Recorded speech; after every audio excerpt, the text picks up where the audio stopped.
Hello Virgo, thank you for joining me for your weekly forecast for the Sun or the Ascendant for week commencing the 23rd.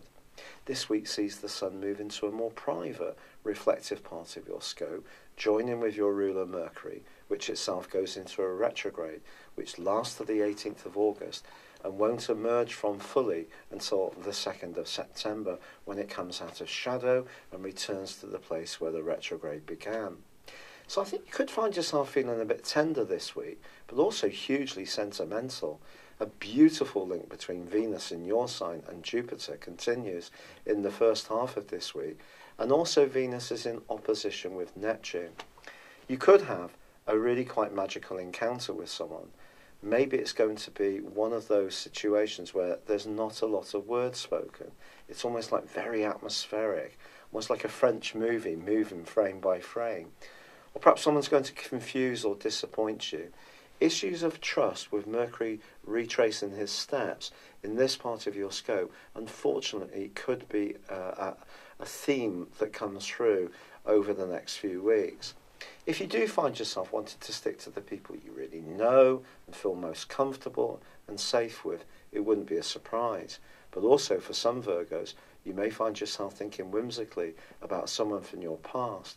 Is it possible that they get in touch, or will you research them on social media?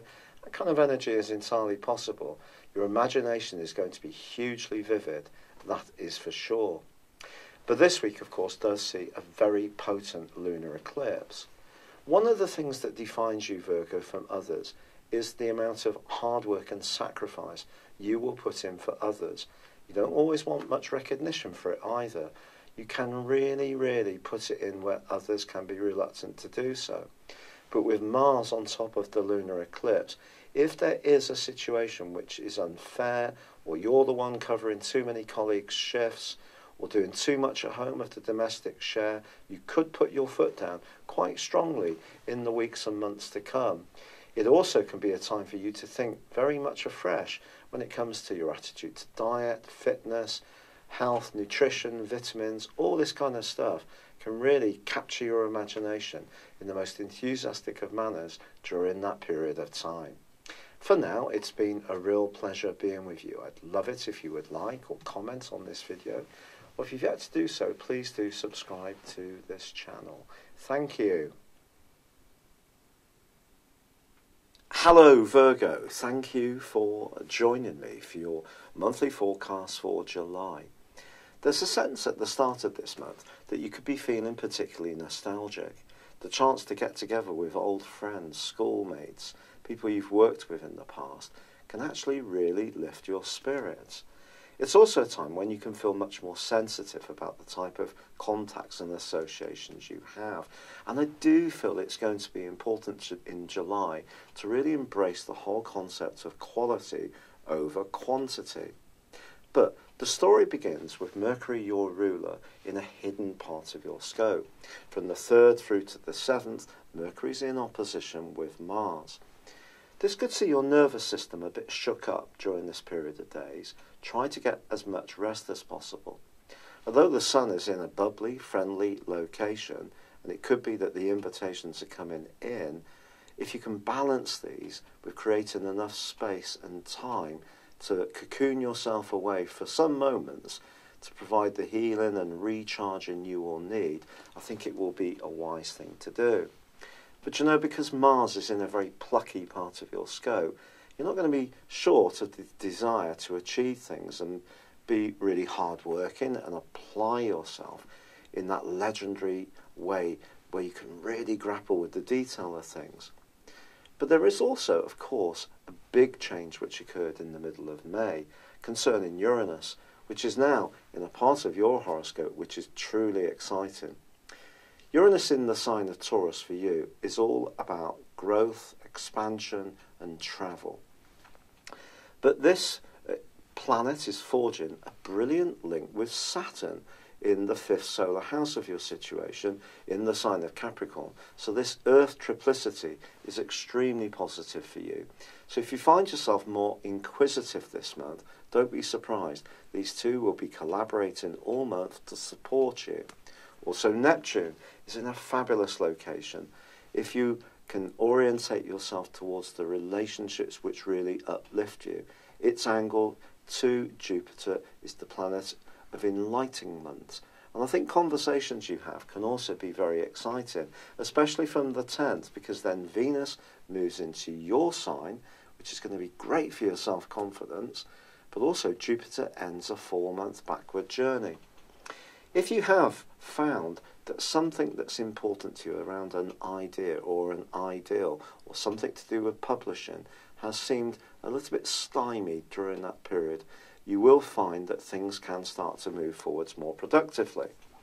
But also, in week 2 of this month, the Sun, in this very positive, sociable and interactive part of your situation, does go into an opposition with Pluto, and there is, on the 13th, a partial solar eclipse, and this is going to provide a backdrop for the next 6 months. This is big stuff. It's about choosing your priorities, quite frankly, especially around your love life or your social world.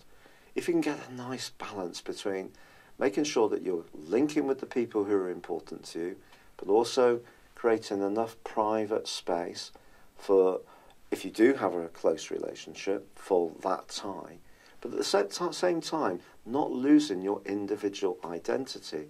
It's a balance you're going to need to find, and there could be some quite passionate scenes if you can't quite get the balance right. However, on the 23rd, the Sun does move into Leo. Now, this is where Mercury is, and on the 26th, Mercury slams on the brakes and goes into a retrograde.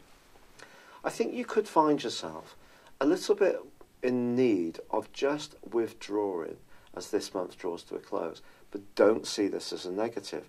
In fact, in the last week of this month, Venus forges a glorious link to Pluto. So the things that are revolving around your creativity and personal expression, which are really important to you, well, they can continue to do so in the most wonderful of ways.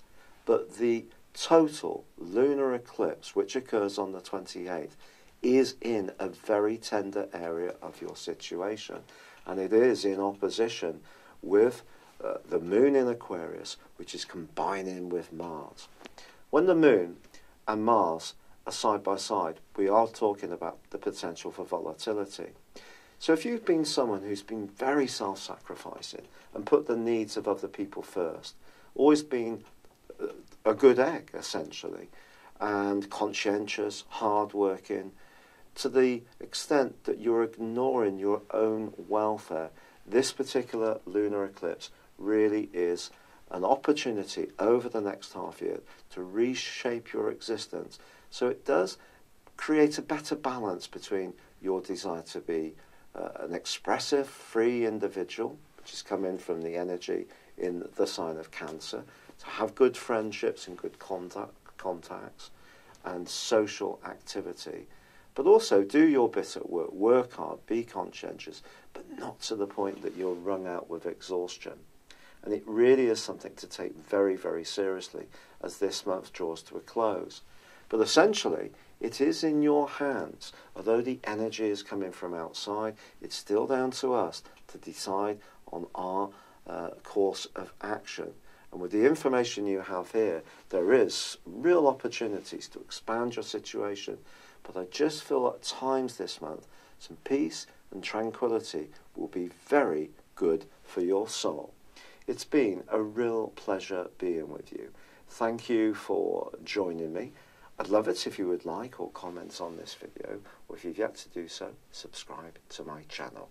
But for now, good luck and goodbye. Hello, thank you so much for watching my video. I'd love you to join me at my Horoscope Ace app. You can find this at www.horoscope-ace.com. You can use it through Android, iOS, Apple or Facebook.